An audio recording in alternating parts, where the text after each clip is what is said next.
सुबह के 5 बज रहे होते हैं कि तभी अनुष्का अचानक से उठती है और अपने पति दिनेश के मुंह पर ठंडा पानी गिराकर उससे कहती है। दिनेश जी, सुबह के 5 बज गए हैं और आप अभी तक सो रहे हैं। अनुष्का, सुबह के 5 ही बज रहे हैं, 10 नहीं। यार तुम इतनी सुबह क्यों उठ रही हो? मुझे तुम जानती हो ना कि मैं संडे वाले दिन सोता हूँ और आज संडे है। दिनेश जी, आज संडे है, इसीलिए तो मैं आपको उठा रही हूँ। आप भूल गए क्या? बहुत जल्दी दिवाली आने वाली है और हमने अब तक दिवाली की शॉपिंग नहीं की। आज मुझे और माँ जी को दिवाली की शॉपिंग करने जाना है। आपने हमसे वादा किया था ना कि आप हम दोनों को शॉपिंग कराने ले जाओगे। अरे मेरी माँ, शॉपिंग करने तो जाना है, चली जाना ना। अभी कौन सा दुकानें खुली होंगी? अब मुझे सोने दो। और एक बात याद रखना, 10 बजे से पहले मुझे उठा मत देना, क्योंकि दिल्ली की दुकान 10 बजे से पहले नहीं खुलती। इतना बोलकर दिनेश एक बार फिर से सो जाता है। अनुष्का की आंखों में नींद नहीं होती और वो उठकर अपनी सास विमला के कमरे में जाती है, जहां वो देखती है कि उसकी सास बिल्कुल तैयार है। अपनी सास को तैयार देख अनुष्का उनसे बोलती है। माँ जी, आप तो रेडी हैं और मैं बेवकूफ ये सोच रही थी कि आप अभी तक सो रही होंगी। मुझे ही जाकर आपको दिनेश जी की तरह उठाना होगा। अरे बहू, एक हफ्ते बाद दिवाली है और हमने दिवाली की कोई तैयारी ही नहीं की। दिवाली की शॉपिंग करने के लिए हम दोनों सास बहू को तो जाना ही पड़ेगा ना। मैं नहीं चाहती कि पिछली बार की तरह हमारी दिवाली फीकी फीके रह जाए। बस इसीलिए जब तूने मुझे रात को कहा ना कि माँ जी सुबह 5 बजे उठ जाना और तैयार हो जाना, तो इसीलिए मैं तैयार हो गई शॉपिंग पे जाने के लिए। माँ जी, आप तो 5G से भी ज्यादा तेज हो। हाँ बहू, वो तो मैं हूँ, लेकिन तू अभी तक तैयार क्यों नहीं हुई? तुझे दिवाली की शॉपिंग करने के लिए जाना नहीं है क्या? माँ जी, मैं तो समय पर ही उठ गई थी और तैयार भी होने जा रही थी, पर दिनेश जी उठे ही नहीं। और आप तो जानती हो ना कि दिनेश जी ही हमें दिवाली की शॉपिंग कराने ले जाएंगे, पर वो अभी तक घोड़े बेचकर सो रहे। कह रहे कि 10 बजे से पहले मैं उन्हें ना उठाऊं। मैं भी देखती हूँ कि आखिर वो 10 बजे से पहले कैसे नहीं उठता। मैं भी उसकी माँ हूँ, अगर नहीं उठा ना तो मार मार के उसका मोर बना दूंगी। अरे घर में इतना सारा काम भी तो पड़ा है, काम करते करते 10 से 11 बज जाएगा। और वो क्या चाहता है कि हम पूरे दिन घर के काम ही करते रहें क्या? अगर हम पूरे दिन घर के काम में लगे रहेंगे तो दिवाली की शॉपिंग कौन करेगा? वही तो माँ जी, अब आप ही दिनेश जी से बात कीजिए। अनुष्का अपनी सास के साथ अपने कमरे में जाती है, पर ये क्या, दिनेश अपनी माँ और बीवी के आने से पहले ही कमरे को अंदर से लॉक कर लेता है और कानों में रुई लगाकर आराम से सो जाता है, जिस वजह से अनुष्का और विमला को घर के सारे काम करने पड़ते हैं। काम करते करते उन्हें 12 बज जाते हैं और 12 बजे दिनेश सोकर उठता है। अरे माँ, अनुष्का, आप दोनों तो तैयार तक नहीं हुई। अनुष्का, तुम तो सुबह 5 बजे ही उठ गई थी दिवाली की शॉपिंग करने के लिए, और अब दिन के 12 बज गए और अब तक तैयार नहीं हुई। दिनेश जी, आप तो बोले ही मत, ये सब कुछ आपकी वजह से हुआ है। हम आज आपकी वजह से लेट हुए।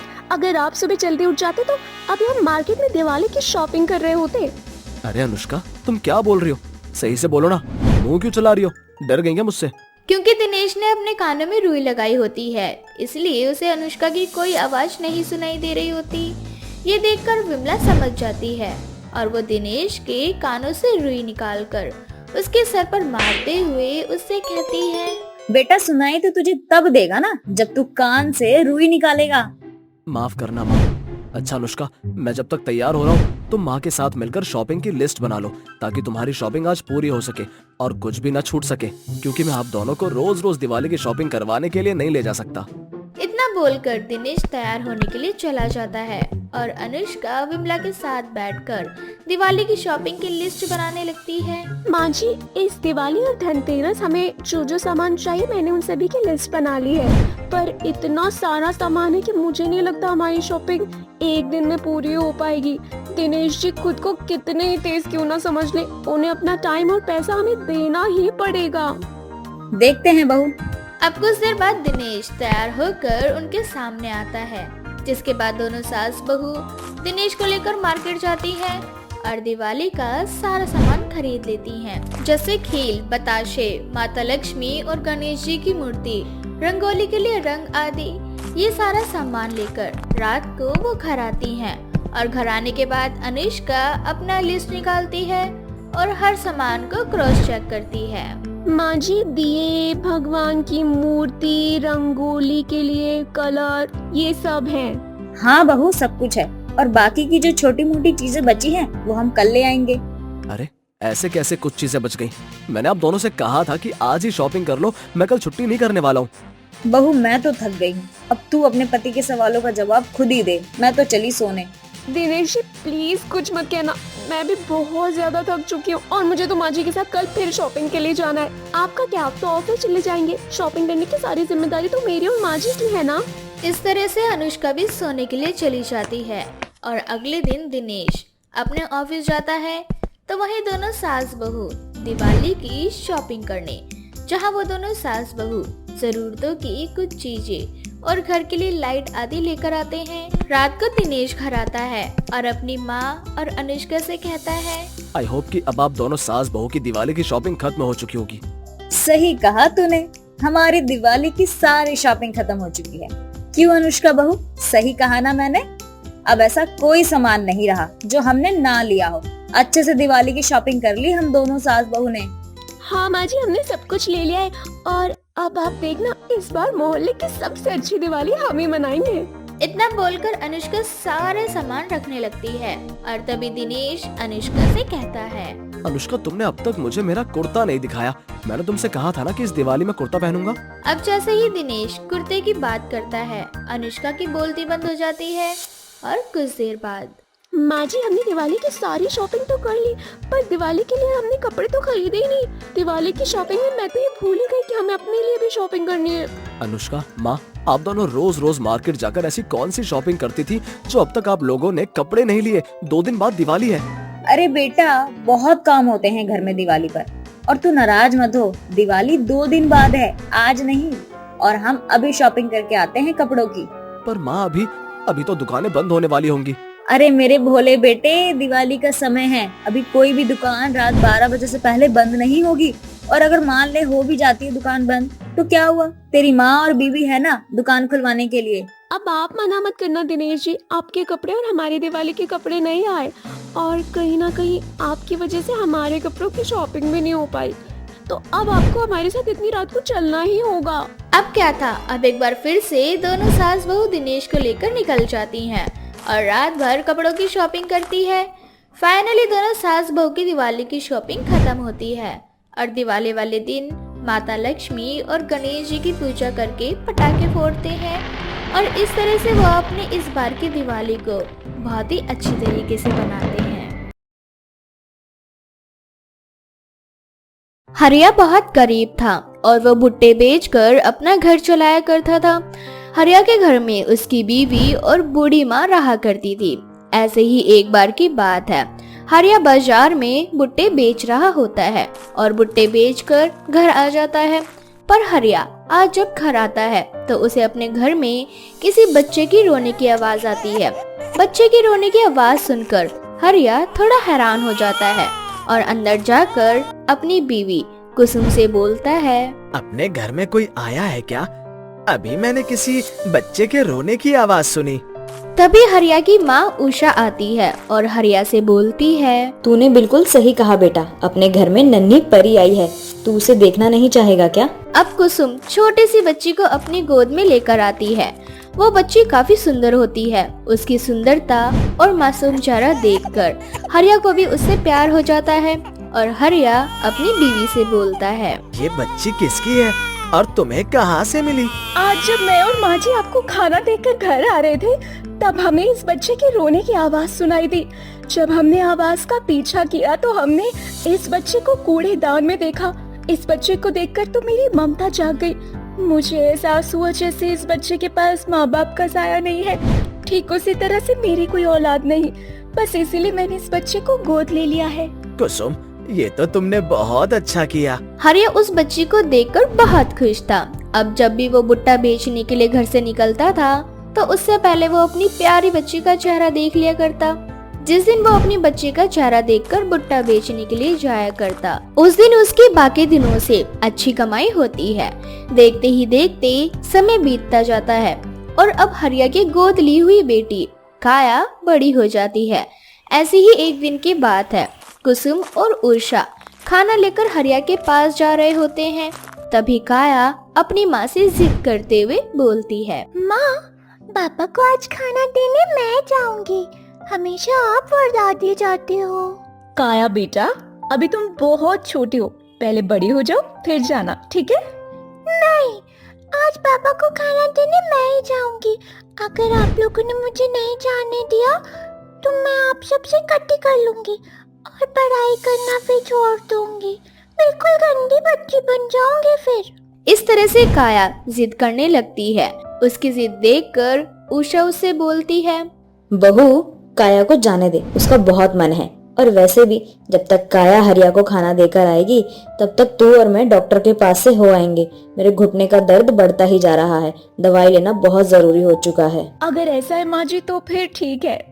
काया बेटा तुम ध्यान से खाना लेकर पिताजी के पास जाना, ठीक है? ठीक है माँ। अब इस तरह से काया खाना लेकर अपने पापा के पास जाने लगती है। तो वहीं दूसरी ओर कुसुम उषा को लेकर डॉक्टर के पास चली जाती है।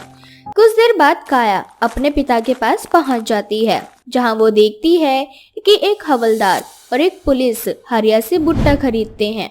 और भुट्टा खाने के बाद जब हरिया उनसे पैसे मांगता है तो वो उसे पैसे नहीं देते, जिसके बाद हरिया पुलिस वाले से बोलता है, देखिए साहब, आप रोजाना आकर मुझसे भुट्टा लेकर जाते हैं, परंतु अब आप अपने साथियों को भी लेकर आने लगे हैं। चलिए, एक जन का पैसा मैं माफ भी कर दूं, पर इतने लोगों का पैसा कैसे माफ कर सकते हैं? मेरी रोजी रोटी इन भुट्टे से ही चलती है। आप मुझे मेरी कमाई के पैसे नहीं देंगे तो मैं अपना घर कैसे चलाऊंगा? हरिया के ये बोलते ही हवलदार और पुलिस वाला हरिया को मारने लगता है, जिसके बाद काया बीच में आ जाती है और हवलदार के हाथों में दांत काट लेती है, जिससे हवलदार को बहुत गुस्सा आता है और वो अपनी पिस्तौल निकाल लेता है। अब हरिया अपनी बेटी को बचाने के लिए पुलिस वालों से लड़ने लगता है और इसी हाथापाई में हरिया को गोली लग जाती है और मौके पर ही हरिया की मौत हो जाती है। जिसके बाद काया रोती हुई घर जाती है और सारी बात कुसुम और उषा को बताती है। नहीं, ऐसा नहीं हो सकता। अब हम क्या करेंगे? ये बातें सुनकर कुसुम और उषा फूट फूट कर रोने लगती है। इसी तरह से कुछ महीने बीत जाते हैं और घर की आर्थिक स्थिति भी बिगड़ने लगती है। पैसे ना होने की वजह से काया की स्कूल की पढ़ाई भी छूट जाती है, जिस वजह से काया गली गली आवारा बच्चों के साथ घूमने लगती है। ये सब देखकर कुसुम को जरा सा भी अच्छा नहीं लगता और एक दिन कुसुम अपनी सास से बोलती है, माँ जी, अब मैं सरकार के भरोसे नहीं बैठ सकती। हम इतने दिनों से इंसाफ की गुहार लगा रहे हैं, पर अब तक हमें कोई इंसाफ नहीं मिला और ना ही कोई मुआवजा। मुआवजे के चक्कर में काया की स्कूल की पढ़ाई छूट गई है, आपकी दवाइयाँ बंद हो गई है, घर की आर्थिक स्थिति और भी बिगड़ती जा रही है। इसीलिए अब मैंने सोचा है कि अब हरिया की जगह मैं भुट्टे बेचने का काम करूंगी और साथ ही साथ अपने पति की मौत का बदला भी लूंगी। बहू, मैं तेरी इसी जंग में तेरे साथ हूँ। अब कुसुम अपने पति के जगह पर भुट्टे बेचने का काम शुरू कर देती है। एक बार फिर से जब कुसुम भुट्टा बेचना शुरू करती है तो उसके पुराने ग्राहक भी उसके पास आने लगते हैं और अब कुसुम अपने पति का केस भी लड़ती है और इस बार वो एक सरकारी और अच्छा वकील रखती है। इस वजह से कुसुम का केस मजबूत होने लगता है। ये सब देखकर पुलिस वाला डर जाता है और एक दिन कुसुम के पास आकर उसे धमकी देता है। मैंने सुना है कि तुम सास बहू भुट्टे बेचने के साथ एक अनाथ लड़की को भी पाल रही हो। क्या नाम है उस लड़की का? काया। हाँ? गोद लिया था ना उस लड़की को तुम दोनों ने? उसको बहुत प्यार करती हो ना? सोचो अगर तुम्हारे पति की तरह मैं उसे भी मार डालूं, फिर क्या करोगी? फिर अपने पति के साथ उस अनाथ बेटी काया का भी केस करोगी? हाँ, अपनी सास के साथ भुट्टे बेच कर। अगर मेरी बेटी को कुछ भी हुआ तो मैं तुझे जिंदा नहीं छोड़ूंगी। कानून तुझे बाद में सजा देगा, लेकिन उससे पहले हम दोनों सास बहू मिलकर तुझे भुट्टे की तरह सेक डालेंगे। उषा और कुसुम की बातें सुनकर पुलिस वाला वहाँ से चला जाता है, लेकिन उषा और कुसुम उसकी धमकी से बहुत ज्यादा डर जाते हैं और कुसुम अपनी सास उषा से बोलती है, माँ जी, मैं हरिया जी को तो खो चुकी हूँ, अब मैं अपनी बेटी काया को नहीं खो सकती। काया में मुझे हरिया जी नजर आते हैं। काया मेरी कमजोरी है। अगर उन पुलिस वालों ने काया के साथ कुछ नहीं नहीं माँ जी, हमें काया को खुद से दूर करना ही पड़ेगा। बहू तो सही बोल रही है, हम दोनों यहाँ भुट्टे बेचते रहते हैं और काया घर पर अकेली रहती है, इसीलिए हमें काया को खुद से दूर करना होगा उसकी सेफ्टी के लिए। रुक जा बहू, मैं अभी तेरी मौसी से बात करती हूँ। मैं उससे कहकर काया को एक हॉस्टल में भिजवा दूंगी ताकि वो वहाँ पर सुरक्षित रहे। पर माँ जी, हॉस्टल की फीस तो बहुत ज्यादा है, हम इतने पैसे कहाँ से लाएंगे? हमारे पास तो वकील को देने के लिए पैसे नहीं है, इसीलिए तो अदालत से अपील करके हमने सरकारी वकील हायर किया है। बहू तू चिंता मत कर, मेरी बहन है ना, वो काया को संभाल लेगी और भुट्टे से हमारी जो कमाई होगी वो सारी कमाई हम काया की पढ़ाई पर लगा देंगे। जिसके बाद वो दोनों काया को एक हॉस्टल में भेज देते हैं और अकेले भुट्टे बेचने लगते हैं। साथ ही वो अच्छी तरह से अपना केस भी लड़ते हैं और आखिरकार उस पुलिस वाले और हवलदार को सजा मिल ही जाती है। अब कुसुम और उषा को इंसाफ के साथ मुआवजे के तौर पर 10 लाख रुपए और सरकार की तरफ से काया की पढ़ाई का पूरा खर्चा उठाया जाता है। अब उषा और कुसुम काया को खुद से दूर करके उसकी पढ़ाई पूरी करवाते हैं और खुद भुट्टा बेचकर अपना घर चलाते हैं। नैना बड़ी ही संस्कारी थी। वह ससुराल आते ही अपने घर की सारी जिम्मेदारियों के साथ ही अपनी तीनों नंद के नखरों को भी उठा लेती है, परंतु समय के साथ उसकी सास रूपा की तबीयत बिगड़ने लगती है और एक दिन बहू, मेरे पास ज्यादा समय नहीं और मेरी तीनों बेटियां अभी कुंवारी हैं। वो तीनों बहुत घमंडी और नक चढ़ी हैं, पर अब मेरे जाने के बाद तुझे ही उन तीनों का ख्याल रखना होगा। माँ जी, आप ऐसा क्यों कहती हैं? आपको कुछ नहीं होगा। और रही निशा, उषा और कविता दीदी की बात, तो मैं और रंजीत जी है ना, हम दोनों उन तीनों का अच्छे से ख्याल रखेंगे। बस आप ऐसी मनहूस बातें मत कहिए।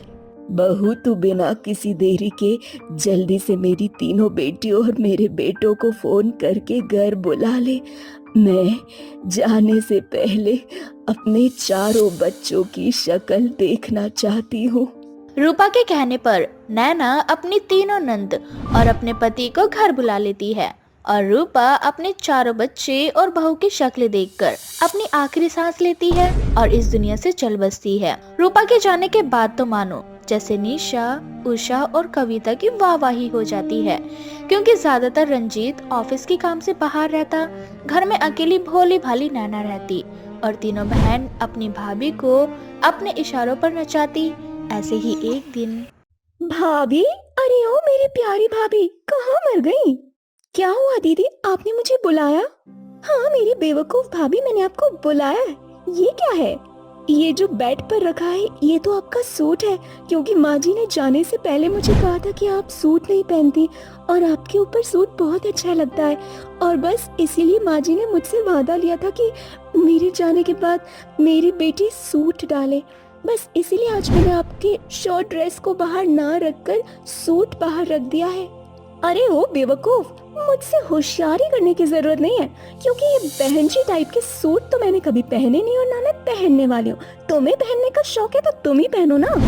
दीदी, सूट कोई बहनजी वाले कपड़े नहीं, और वैसे भी इतना घमंड अच्छी बात नहीं। मैं जब से इस घर में आई हूँ तब से मैंने देखा है आप तीनों बहन अपने ही घमंड में रहती हो। शायद इसी वजह से माँ जी को इस दुनिया से इतनी जल्दी जाना पड़ा। अगर आप तीनों बहनों ने उन्हें खुशियाँ दी होती तो अब वो हमारे साथ हमारे बीच में होती। नैना और निशा की बहस चल रही होती है कि तभी उषा नैना को बुलाती है और चिल्लाती हुई नैना से बोलती है, ओफो भाभी, मेरा ऑफिस जाने का समय हो चुका है, लेकिन आपने अभी तक मेरा लंच नहीं बनाया। क्या मैं जान सकती हूँ कि आपने ऐसा क्यों किया?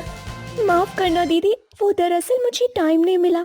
आप मुझे 10 मिनट का टाइम दो, आपका लंच अभी बना देती हूँ। 10 मिनट? मैं तुम्हें पूरा 1 घंटा देती हूँ। अब तुम अपना लंच खुद ही बनाओ और खुद ही खाओ। मुझे नहीं खाना तुम्हारे हाथ से बना हुआ खाना। मैं चली ऑफिस। इस तरह से उषा भी नैना को सुनाकर चली जाती है, तो वहीं कविता भी कुछ कम नहीं होती और मौका देखकर वो भी नैना को खड़ी खोटी सुनाकर चली जाती है। ऐसे ही कुछ दिन बीत जाते हैं, पर नैना चाहकर भी कुछ नहीं कर पाती। और एक दिन जब नैना की तबीयत खराब होती है तो कविता नैना के कमरे में जाकर उससे बोलती है, भाभी, आपके पास सोने के अलावा और कोई काम नहीं है क्या? दीदी आप ऐसा क्यों कह रही हैं? वो इसलिए भाभी जी, क्योंकि मैंने आपको अपने कॉलेज का असाइनमेंट दिया था, पर आपने अब तक मेरा असाइनमेंट पूरा नहीं किया और कल असाइनमेंट की आखिरी डेट है। आपकी वजह से अगर मेरा असाइनमेंट रह गया तो देख लेना। कविता की यह बात सुनकर अब ऐसी हालत में नैना कविता का असाइनमेंट बनाने लगती है। शाम को रंजीत घर आता है और जब वो अपने कमरे में जाता है तो वो देखता है कि नैना बुखार से तप रही है और फिर भी ऐसी हालत में वो कविता का असाइनमेंट बना रही है। ये देख रंजीत कविता से बोलता है, नैना तुम्हारी इतनी तबीयत खराब है, तुम्हें इतना बुखार चढ़ा है और फिर भी तुम असाइनमेंट बना रही हो। हाँ रंजीत जी, क्योंकि कल असाइनमेंट को कविता दीदी को अपने कॉलेज में जमा करना है और मैंने उनसे कहा था कि मैं उनका असाइनमेंट पूरा करके रहूंगी। अच्छा, तो कविता मैडम पार्टी करने के लिए अपने दोस्त के घर जाए और तुम बुखार में तपती हुई उसका असाइनमेंट बनाओ। ऐसा बिल्कुल नहीं होगा। इन तीनों का घमंड 7वें आसमान पर चढ़ रहा है। नैना, अब मैं और बर्दाश्त नहीं करूंगा। अब कुछ भी करके मुझे इन तीनों का घमंड तोड़ना ही पड़ेगा। जहाँ रंजीत नैना से बात कर रहा होता है तो वहीं शाम को ऑफिस से उषा भी घर आती है और घर आते ही निशा से बोलती है, निशा तो यहाँ बैठ के फोन चला रही है और टेबल पर अभी तक खाना नहीं रखा हुआ है। भाभी कहाँ है? आज घर में खाना नहीं बना क्या? दीदी भाभी के पास काम ही क्या है, बस पूरे दिन सोना और मुफ्त की रोटियां तोड़ना। उनके पास कोई काम धंधा तो होता नहीं है। घर के 2-4 बर्तन और कपड़े क्या धो लेती हैं। खुद को इस घर की महारानी समझती हैं। देख लो अब तक खाना नहीं बनाया उन्हें। भूख के मारे तो मेरे पेट में चूहे कूद रहे हैं। आखिर हम इन्हें अपने घर की बहू बनाकर क्यों लाए हैं? यहाँ आराम से सोने के लिए? रुक जा तू, अभी मैं इनको अभी बताती हूँ। इस तरह से उषा चिल्लाने लगती है। उषा की आवाज सुनकर नैना और रंजीत बाहर आते हैं, पर जब रंजीत अपनी बहन का बर्ताव अपनी बीबी के लिए ऐसा देखता है तो उसका गुस्सा और भी ज्यादा बढ़ जाता है और वो अपनी बहन से बोलता है, बस बहुत हो गया है तुम तीनों का। नैना इस घर की नौकरानी नहीं, बहू है, समझे तुम तीनों। अगर नैना तुम तीनों से कुछ कहती नहीं है, इसका मतलब ये नहीं है कि वो इंसान नहीं है। अरे इतना काम तो कोई अपने नौकरों से भी नहीं करवाता जितना तुम तीनों उससे करवाती हो। तुम तीनों का घमंड तो 7वें आसमान पर चढ़ रहा है। भैया बेकार है दीदी पर गुस्सा कर रहे। दीदी कुछ गलत नहीं कह रही। मैं जब भी कॉलेज से आती हूँ तो भाभी को आराम करता हुआ ही देखती हूँ। आखिर भाभी काम ही क्या करती हैं? सही कहा तुम दोनों ने, भाभी काम ही क्या करती हैं। तुम्हारी बहन कविता कहाँ है?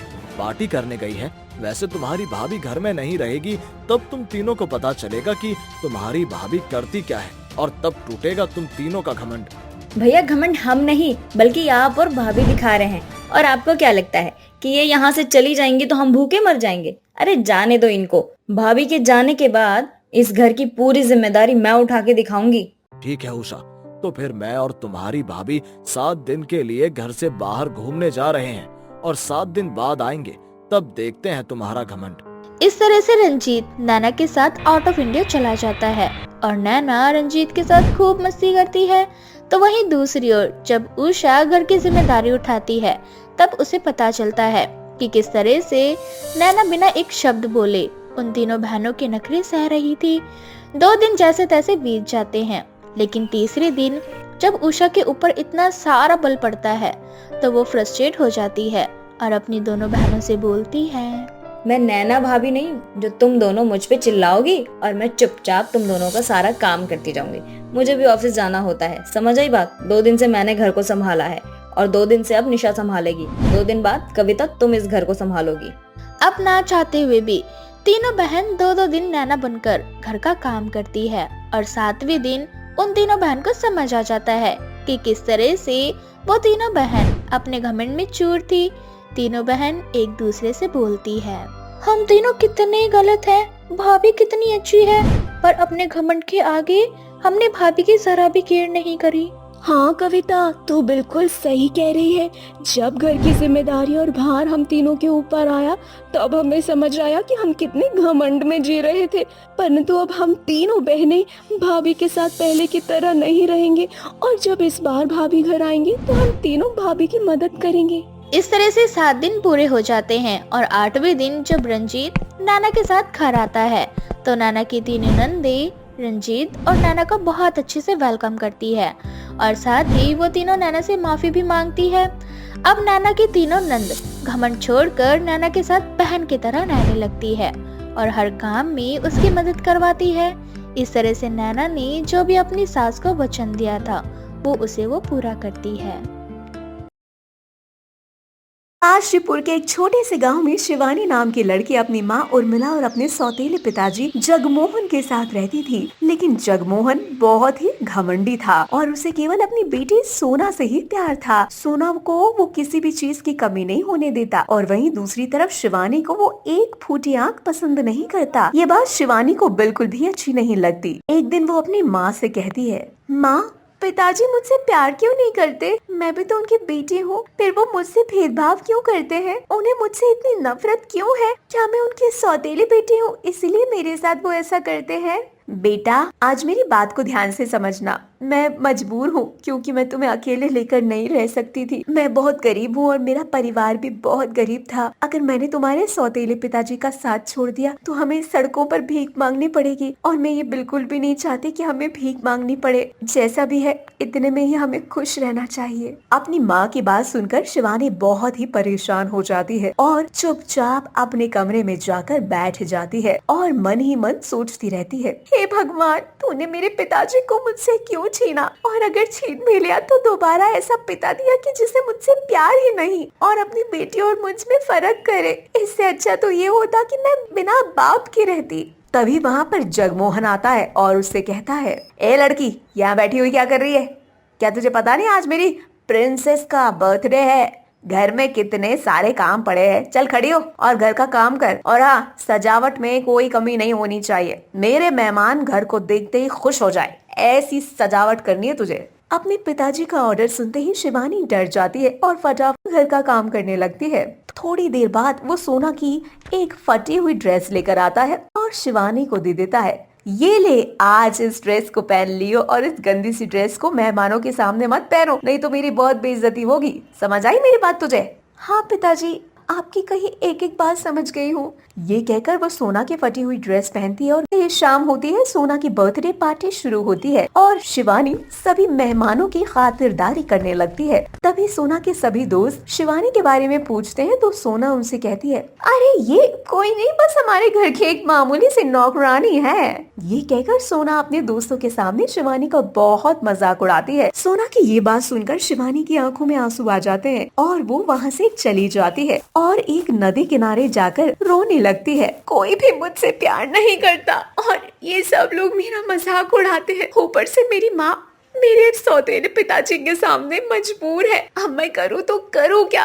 मेरा तो ऐसा मन कर रहा है कि नदी के अंदर कूद के अपनी जान दे दूं। तभी पानी के अंदर से एक जल परी निकलती है। कैसी हो शिवानी? मैं जानती हूँ तुम्हारे बारे में और मैं ये भी जानती हूँ कि तुम्हारे साथ कितना अत्याचार हो रहा है। मैं तुम्हें एक बात बताना चाहती हूँ, मुझे यहाँ तुम्हारे पिताजी ने भेजा है ताकि मैं तुम्हारी मदद कर सकूँ। तुम्हारे पिताजी के मरने के बाद भगवान ने उन्हें समंदर का जल परा बनाया है और वो अपनी शक्तियों से तुम्हारे साथ हुए सभी अत्याचारों को देखते रहते हैं। उन्होंने ये जादुई झाड़ू तुम्हारे लिए भेजी है। इस झाड़ू से तुम जो भी मांगोगी वो तुम्हें मिल जाएगी और तुम्हें कभी भी अपने पिताजी के आश्रय नहीं रहना होगा। जल परी की बात सुनकर शिवानी बहुत खुश हो जाती है। और हाँ, एक बात याद रखना, ये झाड़ू केवल दुखी लोगों की ही मदद करती है। अगर इस झाड़ू से कोई लालच में आकर कुछ मांगेगा तो ये झाड़ू उसके साथ कुछ बुरा भी कर सकती है। इस बात का ध्यान रखना कि कोई भी बुरा व्यक्ति इस झाड़ू का इस्तेमाल ना करे। आप चिंता मत करिए जल परी जी, मैं इस बात का अच्छे से ख्याल रखूंगी कि कोई भी बुरा व्यक्ति इस झाड़ू का यूज ना करे। शिवानी झाड़ू से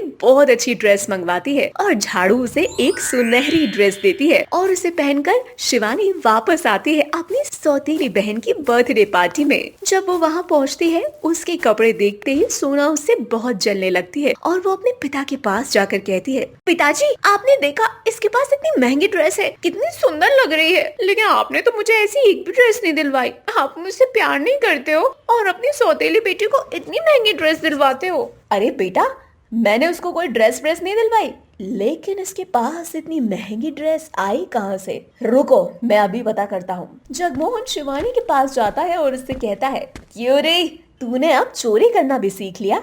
बता कहाँ से ड्रेस चुरा के लाई है, क्योंकि मैं जानता हूँ कि तेरी इतनी औकात तो नहीं कि तू इतनी महंगी ड्रेस खरीद सके। शिवानी अपने सौतेले पिता की बात सुनकर बहुत उदास होती है और फिर जंगल में हुई सारी घटना के बारे में पिताजी को बताती है। और फिर उन्होंने मुझे ये जादुई झाड़ू दी, ये झाड़ू मेरी सारी ख्वाहिशें पूरी करेगी। जगमोहन के मन में लालच आता है और वो मन ही मन सोचता है, अरे वाह, इस झाड़ू से तुम्हें खूब सारा पैसा इकट्ठा कर सकता हूँ, इसके बाद मैं सबसे अमीर बन जाऊंगा। ये कहकर वो शिवानी से उसकी झाड़ू छीन लेता है और अपने कमरे में जाकर झाड़ू से खूब सारा पैसा मांगता है। तभी वो झाड़ू अपना रूप लेकर जगमोहन के सामने आती है और उसे कहती है, तुम इतने लालची हो और लालच में तुमने बेचारी शिवानी से मुझे छीन लिया, लेकिन तुमने उसकी पूरी बात भी नहीं सुनी कि मैं केवल दुखी लोगों की मदद करती हूँ और लालची लोगों के साथ बुरा करती हूँ। अब तुम देखते जाओ तुम्हारे साथ क्या क्या होता है। ये कहकर जादुई झाड़ू जगमोहन और उसकी बेटी दोनों को पीटने लगती है और ये देखकर शिवानी बहुत उदास होती है और वो जादुई झाड़ू के सामने हाथ जोड़कर कहती है,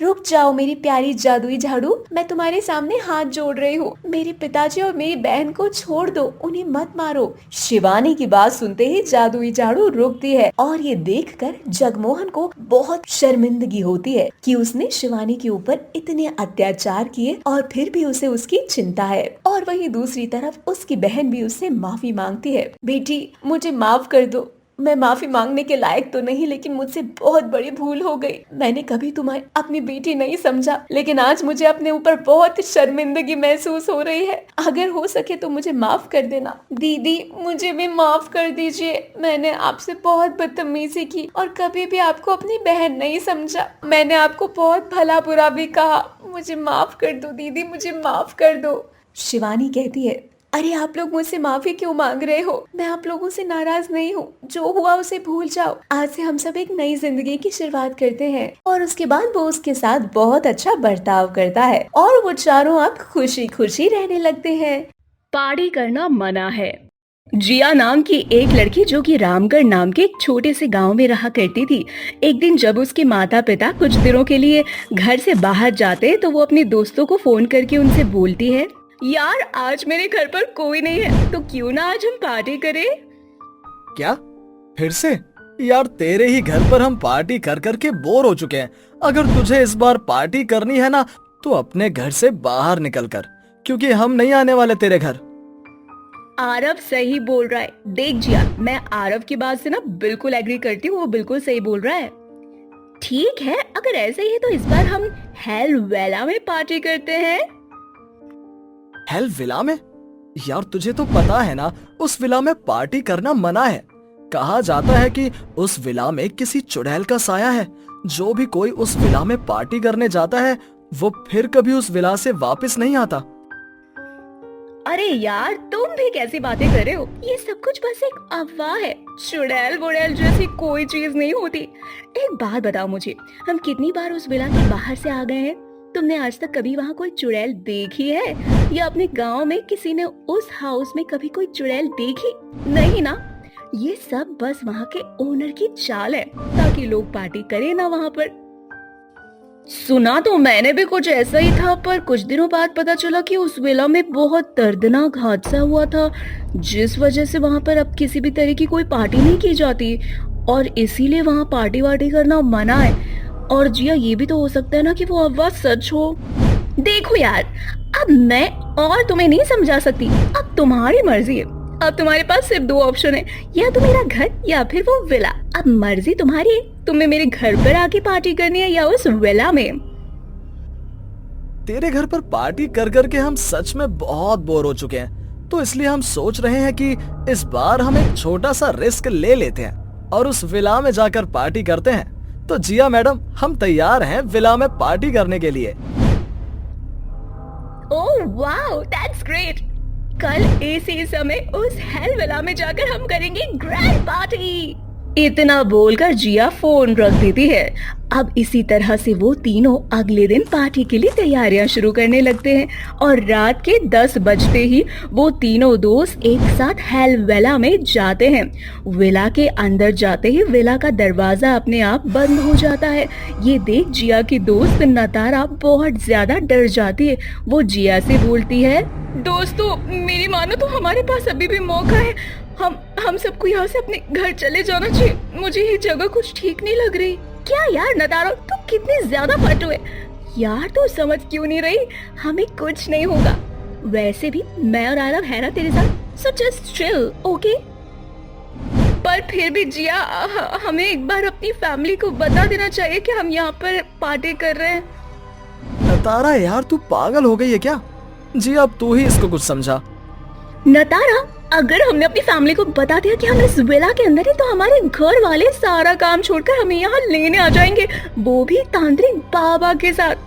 देख यार, अगर हमें लगेगा कि यहाँ हमारे अलावा कोई और है तो हम बिना किसी देरी के इस विला को छोड़कर अपने अपने घर चले जाएंगे और वहाँ पर पार्टी कर लेंगे, ओके? उस समय तो नतारा अपनी दोस्तों की बात मान लेती है, पर विला के अंदर डरावनी डरावनी आवाज सुनकर नतारा को पूरा विश्वास हो जाता है कि उस हवेली में सच में कोई चुड़ैल है और इसीलिए वो अपनी फैमिली के साथ साथ जिया और आरव की फैमिली को भी अपना लाइव लोकेशन भेज देती है। अब तीनों अपने बैग में से पार्टी का सामान निकालते हैं और बैठकर पार्टी की तैयारियां करने लग जाते हैं। तभी आरव को किसी चुड़ैल का साया दिखता है और आरव चिल्लाते हुए बोलता है, जिया ये जगह हमारे लिए सेफ नहीं है, हमें अभी इसी वक्त यहाँ से निकलना होगा। पर क्यों? क्योंकि मैंने अपनी आंखों से अभी अभी यहाँ एक चुड़ैल देखी, वो हम सबको मार डालेगी। इस विला के लिए जो भी हमने सुना है वो सब सच है। यहाँ सच में पार्टी करना मना है। मैंने तुम दोनों को पहले ही बोला था कि ये जगह हमारे लिए ठीक नहीं है, हम यहाँ से चलते, लेकिन तुम लोगों ने मेरी एक भी नहीं सुनी। अभी भी ज्यादा देर नहीं है दोस्तों, ये सारा सामान यहीं पर छोड़ो, यहाँ से जल्दी चलो, उससे पहले कि वो चुड़ैल फिर से आ जाए।